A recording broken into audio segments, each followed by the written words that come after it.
welcome back to Do It on a Dime with Kathryn. Today's video is a request, a DIY farmhouse-inspired side table that you can make on a super tiny budget. I love you, I give you everything I was very excited you wanted to see this project. It is so easy. To complete this project, first you'll need 2 wood crates from the craft store, which you can get for between $8 and $10. You'll also need an edge-glued wood panel cut at a 21-inch to 12-inch size, which they do for free at the hardware store. Then you'll want to get some sandpaper. Once you get everything home, you want to sand it down to get all those rough edges out, working especially closely at the corners.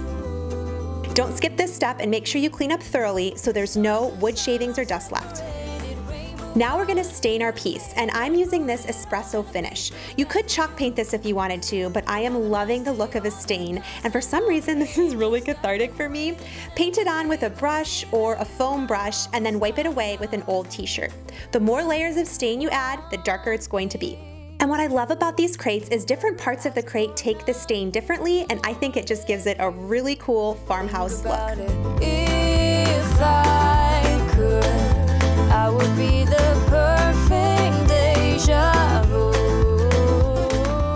Next, we're going to assemble the piece, and no, we're not using any hardware, just wood glue. This dries stronger and better than nails, and you can also use liquid nails if you have any on hand, just the same.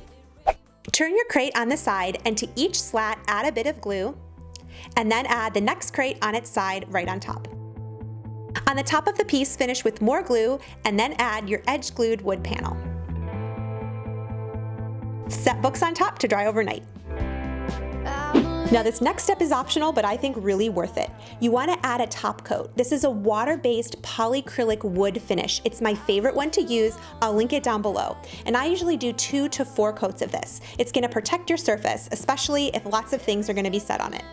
Once it's dry, decorate as desired. I actually thrifted this vase, and I am obsessed with these Dollar Tree flowers, the little bulbs at the bottom. I think it looks so rustic and cool. This is great for storing books, toys, items in a bathroom or bedroom. The surface of this is so beautiful, and I love how you can do this at such a small price point, especially if you're looking to incorporate that rustic look in your home and do it on a really tiny budget. Let me know in the comments down below how you would use this project. Wouldn't these make super cute end tables next to a bed? If you enjoyed this video, definitely leave it a thumbs up. I would love to show you more budget-friendly furniture tutorials, and I will catch you guys in the next one. Bye!